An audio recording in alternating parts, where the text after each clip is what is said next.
ओम जय गौ माता। ब्रह्मा विष्णु सदा शिव गौ मूरत धारी, ओ मैया गौ मूरत धारी। वेद पुराण बखानत, वेद पुराण बखानत, गौ महिमा भारी। ओम जय गौ माता। जप तप तीरथ संगम दान विधि की जय, दान विधि की जय। गौ सेवा कृपा से, गौ सेवा कृपा से, जन्म सफल कीजिए। ओम जय गौ माता। गौ पंच गव निर्मल है सब पालन हारी, ओ मैया सब पालन हारी। गोमती विद्या सुनत तम, गोमती विद्या सुनत तम, नासे सब संशय हारी। ओम जय गौ माता। तन मन धन सब अर्पण गौ सेवा में कीजिए, मैया गौ सेवा में कीजिए। सारा संसार करेगा तेरी आरती, तेरी आरती, नैया तेरी आरती। सारा संसार करेगा तेरी आरती। मैं हूँ दीन दुखिया भारी, आया हूँ प्रभु शरण तुम्हारी। करो भव सागर पार, करेगा कर जोड़ के, श्यामा तेरी आरती, कन्हैया तेरी आरती। सारा संसार करेगा तेरी आरती। अपने चरण की भक्ति दीजो, अपने शरण में रख लीजो। करो भव सागर पार, करेगा कर जोड़ के, श्यामा तेरी आरती, नैया तेरी आरती। सारा संसार करेगा तेरी आरती। तेरी आरती, नैया तेरी आरती। सारा संसार करेगा तेरी आरती। में सहित जो आरती गावे, राधा माधव फल पावे। अरे बड़ी सुयस है पार, करेगा कर जोड़ के, श्यामा तेरी आरती, नैया तेरी आरती। सारा संसार करेगा तेरी आरती। 4 दिन बाद और भाद्रपद मास की कृष्ण पक्ष की द्वादशी को वच बारस की रूप में या गोवत्स द्वादशी के रूप में मनाया जाता है। इस विशेष दिन पर पुत्र की रक्षा के लिए, अपने पुत्र के सुखद जीवन के लिए माताएं इस व्रत को रखती हैं और इसे निसंतान स्त्रियां भी पुत्र प्राप्ति की कामना से रख सकती हैं। इस दिन पूरे विधि विधान से गौ माता के साथ साथ बछड़ी की भी पूजा करने की परंपरा होती है। मान्यता है कि सभी देवी देवताओं का गौ माता में वास होता है और गौ और उसकी बछड़ी की एक साथ पूजा करने से भगवान श्री कृष्ण बहुत प्रसन्न होते हैं, उनका आशीर्वाद हमें प्राप्त होता है। आज के दिन जो भी लोग सच्चे मन से गोवत्स द्वादशी की पूजा करते हैं, गौ माता की और बछड़ी की पूजा करते हैं, उन्हें हर प्रकार की मनोकामना पूर्ति का आशीर्वाद प्राप्त होता है।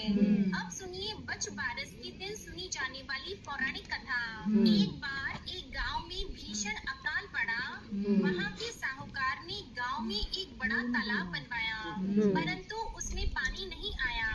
साहूकार ने पंडितों से उपाय पूछा तो पंडितों ने कहा कि तुम्हारे जो 2 पोते हैं उनमें से किसी एक की बलि दे दो तो पानी आ सकता है। साहूकार ने सोचा कुछ भी हो जाए गांव की भलाई के लिए सब कुछ करना चाहिए। कुछ सोचकर साहूकार ने बहाना करके बहू को उसके पीहर भेज दिया और उसके साथ एक पोते को भी भेज दिया जिसका नाम हंसराज था।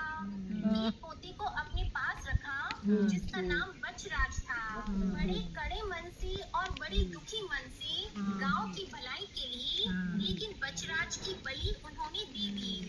बलि देते ही तालाब में पानी भी आ गया। साहूकार ने तालाब पर एक बहुत बड़े यज्ञ का आयोजन करवाया लेकिन किसी झिझक के कारण अपनी बहू को बुलावा नहीं भेजा। बहू के भाई ने कहा, बहन तेरे यहाँ इतना भारी उत्सव हो रहा है फिर तुझे क्यों नहीं बुलाया? मुझे तो बुलाया है और मैं जा रहा हूँ। तो बहू कहने लगी, भाई बहुत से काम होते हैं इसलिए शायद मुझे बुलाना भूल गए होंगे। अपने घर में जाने में कैसी शर्म, चलो मैं भी तुम्हारे साथ चलती हूँ। जब बहू अपने घर पहुँची तो सास ससुर डरने लगे कि बहू को क्या जवाब देंगे। फिर भी सास कहने लगी, बहू चलो बच बारस की पूजा करने के लिए तालाब पर चलते हैं। फिर दोनों सास और बहू ने मिलकर बच बारस की पूजा की। वहाँ सास ने कहा, बहू तालाब के किनार को खंडित कर दो। तो बहू बोली, माँ मेरे तो हंसराज और बचराज है फिर मुझे किनारा खंडित करने के लिए क्यों कह रही हो? तो सास कहने लगी कि बहू जैसा मैंने कहा है वैसा ही करो। बहू ने सास की बात मानते हुए किनार खंडित कर दी और बोली, आओ मेरे हंसराज बचराज और लड्डू उठाओ। सास मन ही मन भगवान से प्रार्थना करने लगी, हे कान्हा जी, हे बचबारस माता मेरी लाज रखना। तब भगवान की और बचबारस माता की कृपा हुई। तालाब की मिट्टी में लिपटा हुआ बचराज और हंसराज दोनों ही दौड़ते हुए वहाँ आ गए। बहू पूछने लगी, सासू माँ ये सब क्या है? यह सुनकर सासू माँ ने बहू को सारी बात बता दी और कहा, आज तो बचबारस माता ने और भगवान श्री कृष्ण ने मेरी लाज रखी है। आज भगवान की कृपा से सब कुछ कुशल मंगल है। हे बचबारस माता जैसे आपने सासू माँ की लाज रखी वैसे ही सबकी लाज रखना। खोटी की खरी अधूरी की पूरी। जय श्री कृष्णा। ऐसी मान्यता है कि सभी देवी देवताओं और पितरों को यदि एक साथ प्रसन्न करना हो तो गौ माता की सेवा से बढ़कर कोई दूसरी पूजा नहीं है। गौ माता को बस आज के दिन एक ग्रास खिला दो तो वह सभी देवी देवताओं तक अपने आप ही पहुंच जाता है। भविष्य पुराण के अनुसार गौ माता के पृष्ठ भाग में ब्रह्मा जी का वास होता है, गले में श्री हरि का, मुख में रुद्र का, मध्य में सभी देवी देवताओं का, रोमकूप में सभी महर्षि गणों का, पूंछ में अनंत नाग, खुरों में सभी पर्वत, गौमूत्र में गंगा जी और पवित्र नदियाँ, गौमय में लक्ष्मी और नेत्र में सूर्य और चंद्रदेव विराजित होते हैं। अब सुनिए गोवत्स द्वादशी यानी बचबारस की व्रत कथा। प्राचीन समय में सुवर्णपुर नगर में देवदानी राजा राज्य करता था। उसके 100 वत्स एक गाय और भैंस थी। राजा की 2 रानियां थी, एक का नाम गीता तो दूसरी का नाम सीता था। सीता भैंस से सहेली सा प्यार करती थी तो गीता गाय और बछड़े से सहेली सा प्रेम करती थी। एक दिन भैंस सीता से कहती है कि गीता रानी गाय और बछड़ा होने से मुझसे ईर्ष्या करती है। सीता ने सब सुनकर कहा कि कोई बात नहीं मैं सब ठीक कर दूंगी। सीता रानी ने उसी दिन गाय के बछड़े को काटकर गेहूं के ढेर में गाड़ दिया। किसी को भी इस बात का पता नहीं चल पाया।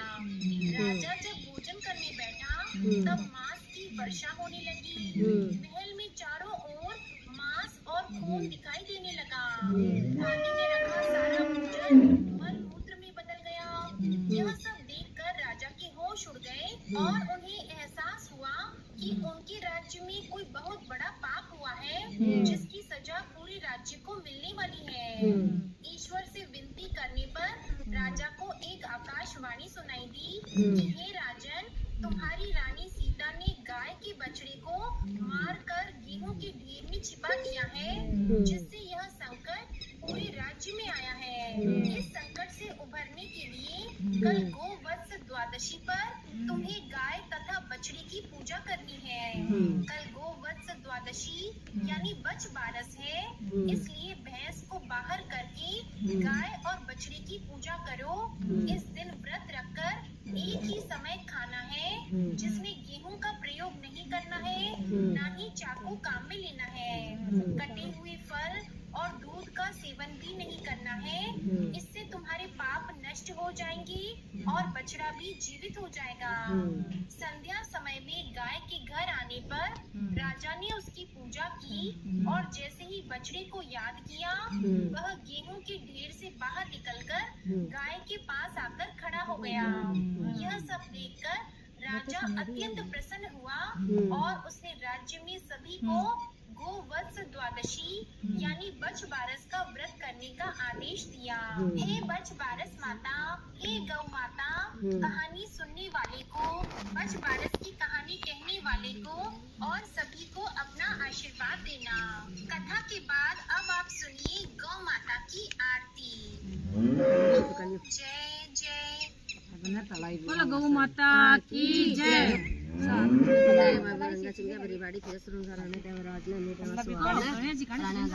मानस वाग भाग दो भाई की बहन उसकी स्त्री खाने कथा के रोटी खा सदे बेकुट में जाए तब तक ऐसी लपसी खाने कथा को पढ़े ऊट तपसी खा लपसी तपसी की बारंदे लपसी अठ बार नोई गिरे जन्म जी महाराज आनंद करे आस मत आस दी जासा गरवास दी जागा दी जगर देव पाचन दी जिसर बरियो पीर बरियो शास्त्र में लक्ष्मी नारायण भगवान को आसरो और देवता सब स्थान जाओ लक्ष्मी नारायण भगवान माता कटमा गिराजो हे माता द्रौपदा माता तारी चरी कीर्ति बरी तारी चरी को छे नहीं आए जे माता घर कोई मना जो पांचों पांडवा नमस्कार छठी द्रौपदा नमस्कार श्री कृष्ण भगवान नमस्कार जय गो यो आज मेरे बाद तीन में जैसे गरम मजला इनमें इनमें चलाई में चढ़ा दो ये हो ये पड़ता तो ये हो ओ फोन जासी फोन आलो जी छे बोलो गौ माता की जय। गाय के देना रिकी देना और गाय की पूंछ की लोटा में पानी तो बनता है गड्ढे भर लिया छोटे छोटे बाल छोटे समेरो मदन गोपाल छोटी गैया छोटे छोटे बाल छोटा समेरो मदन गोपाल। काली काली गैया गोरे गोरे बाल, काली काली गैया गोरे गोरे बाल, शाम से लोनो मेरो मदन गोपाल। छोटी गैया छोटे छोटे बाल छोटो सो मेरो मदन गोपाल। अरे घास खावे गैया दूध पीवे बाल, घास खावे गैया दूध पीवे बाल, माखन में खावे मारो मदन गोपाल। छोटी छोटी गैया छोटे छोटे बाल छोटो सो मेरो मदन गोपाल। अरे बन मेरे वे गैया गजरे रे बाल, बन मेरे वे गैया गजरे रे बाल, सावलो सलोनो मेरो मदन गोपाल। छोटी छोटी गैया छोटे छोटे बाल छोटो सो मेरो मदन गोपाल। छोटी छोटी गैया छोटे छोटे बाल छोटो सो मेरो मदन गोपाल।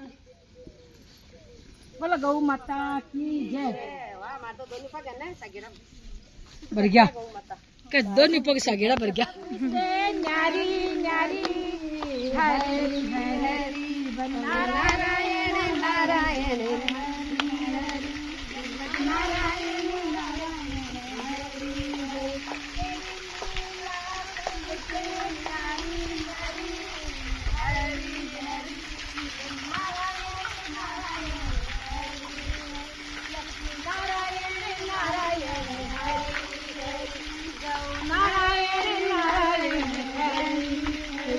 बोलो गौ माता की जय। इतने बड़ी है तो साइड में फटवा बदे में ओ तारी बिल्कुल